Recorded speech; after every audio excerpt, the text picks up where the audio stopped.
बिजनौर की चांदपुर तहसील अंतर्गत ग्राम मसीत निवासी जिला पंचायत सदस्य सलीम तथा उनकी पत्नी और एआईएमआईएम पार्टी के जिलाध्यक्ष शुएब खान ने चांदपुर नगर अध्यक्ष फिजाउर रहमान के निवास स्थान पर प्रेस वार्ता के दौरान सपा जिलाध्यक्ष परिवार द्वारा उनके साथ हो रहे उत्पीड़न की दास्तान सुनाई। 24 news in India web portal channel in chief Vinod Sharma की रिपोर्ट।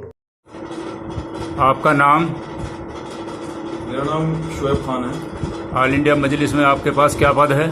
जिलाध्यक्ष बिजनौर। आज की मीटिंग का क्या उद्देश्य है? मीटिंग का उद्देश्य आज जो है हमारा इस मुतालिक मीटिंग रखी गई है। ये एक पूर्व सरकारी पार्टी समाजवादी पार्टी उसका जो जिलाध्यक्ष हैं उन्होंने और उनके बेटे ने हमारे नवनिर्वाचित जिला पंचायत सदस्य सलीम अहमद और उनकी अहलिया के साथ में बदतमीजी की। इनके ऊपर दबाव बनाया पार्टी छोड़ करके हमारे पास आने का। इनको धमकियां दी गई और इनके साथ एक दावत के प्रोग्राम में इनके साथ मारापीट भी की गई अकेला समझकर। और इनकी अहलिया के साथ में रात को मैसेज किए गए, अश्लील मैसेज किए गए, हद पार कर दी इन लोगों ने। यहाँ तक कि इनको ये कह करके धमकी दी गई कि अगर तुम हमारी पार्टी में शामिल नहीं हुए तो सरकार आने पर हम तुमको दिखा देंगे। जब अभी ये लोग कुछ नहीं है, इनकी हैसियत अभी कुछ नहीं है, जब ये कुछ हो जाएंगे तो ये क्या आलम करेंगे सरकार का। एक तरफ जहां पर इनके राष्ट्रीय अध्यक्ष महिला शक्तिकरण की बात करते हैं, ये है इनके शक्तिकरण, ऐसे करेंगे ये। इनकी पार्टी के अध्यक्ष, जिला अध्यक्ष इनकी पार्टी के, जब इन्होंने उनसे शिकायत की तो उन्होंने ये कह करके इनको जो है इनकी बात को नकार दिया कि अगर तुमने हमारी पार्टी ज्वाइन नहीं की तो ऐसे ही तुम्हारे साथ में होता रहेगा और तुमको तुम्हारा गांव छोड़ना पड़ जाएगा। ये इनके अल्फाज थे।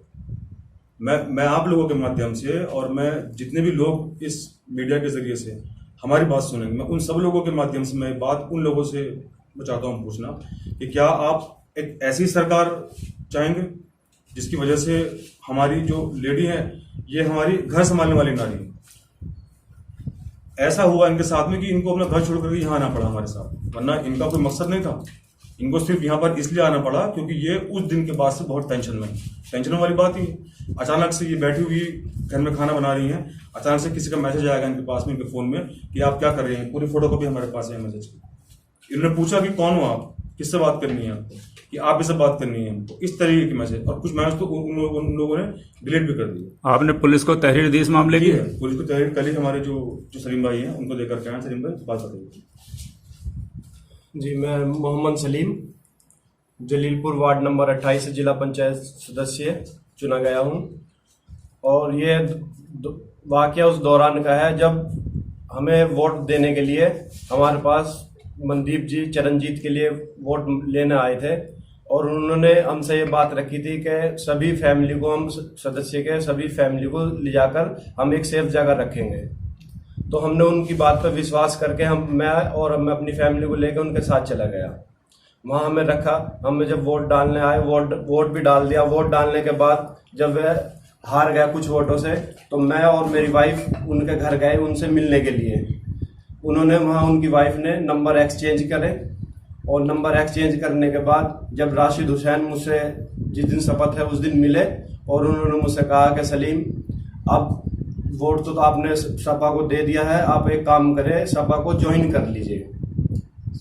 इस पार्टी में आपका कोई वजूद नहीं है, इस पार्टी में आओगे 2022 में हमारी सरकार बनने जा रही है, आपको सत्ता का पूरा मजा मिलेगा और अगर आप ऐसा नहीं करते तो आप अपने अंजाम को भुगतने के लिए तैयार हो जाए।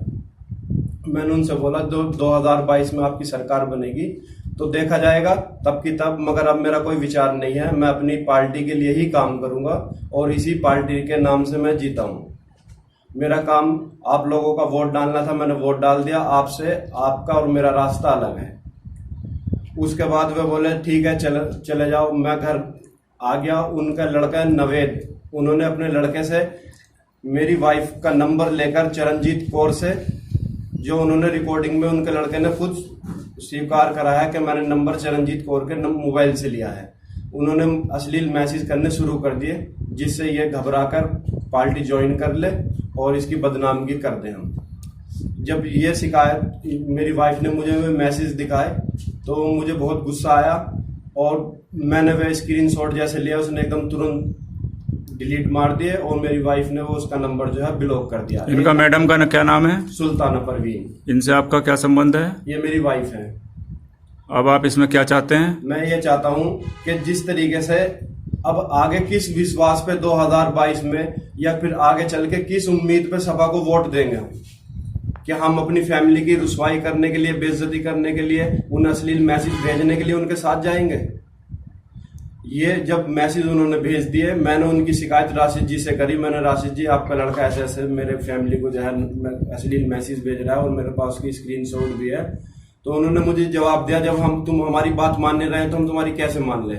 मैंने कहा मेरे पास स्क्रीनशॉट है, अन्य स्क्रीनशॉट किसी और को दिखाना, अगर ज्यादा बोलेगा तो किसी झूठे मुकदमे में फंसवा देंगे और तुझे हम जान से भी मार सकते हैं।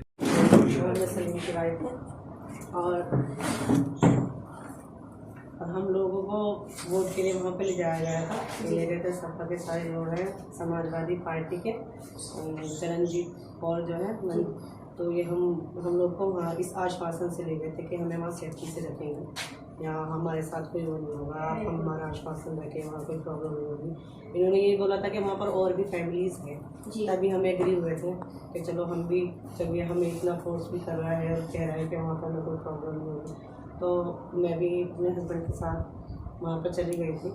और वहाँ से आने के बाद हमने उन्हें वोट दिया। जब हम वोट दिया उसके बाद हम चरणजीत मैडम से मिलने गए, क्योंकि वो हार चुकी थी। मैं उनसे नहीं मिली थी क्योंकि मुझे उन्होंने कहीं और पर रखा था, तो मैं अपने हस्बैंड के साथ चली गई कि वहाँ पर उनसे मिलना चाहिए देखो, क्योंकि हमें तो यही फील हुआ कि दो नहीं हारे, हम ही हारे हैं। क्योंकि तो उसके बाद हम उनसे मिले तो वहाँ पर उन्होंने मेरा नंबर ले लिया। अब मैं फिर हम लोग अपने घर चले गए तो वहाँ पर मैसेज आया मेरे पास 15 जुलाई पर समथिंग 11:30 पे। ओके।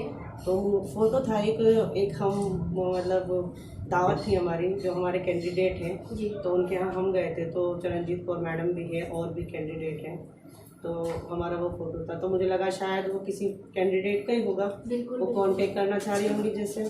तो मुझे ये लगा, मैंने पहले ये पूछा कौन हो, उन्होंने कोई नाम नहीं बताया। मतलब फिर उसके बाद जैसे मैसेज करने लगे तो मैंने ये बोल दिया कि या तो नाम बताइए या मुझे मैसेज कर कीजिए। उसके बाद फिर अजीब अजीब से कैसे मैसेज होगा, फिर मैंने उसने फिर बाद में नाम बताया, मैंने ब्लॉक कर दिया। उसके बाद फिर दूसरे नंबर से मैसेज आया। उसके बाद फिर 2 दिन बाद फिर कॉल आई मेरे ही नंबर पर। तो तब भी फिर मतलब ये मुझे पता चल गया कि हाँ ये, क्योंकि नाम भी पता चल गया था ये, तो फिर मैंने अपने हस्बैंड से बता दिया था। हम लोग बहुत इस चीज़ से बहुत टेंशन है, मतलब जब से लेके 15 जुलाई में मैसेज आया था तब से लेके हम लोग, हमारी फैमिली में बहुत ज़्यादा टेंशन है। अब ये देखिए, मान लो हस्बैंड है, उसका बिलीव नहीं, वो अपनी वाइफ पर, ये तो है ना, पूरा घर मतलब बेकार है। अभी इन लोगों ने इसी ही उसमें इन्होंने शिकायत की वहाँ पर राशिद भाई से, जिला अध्यक्ष राशिद जो है उनसे शिकायत की उनके बेटे की, तो वो और उल्टा उन पर ही भड़क गए। और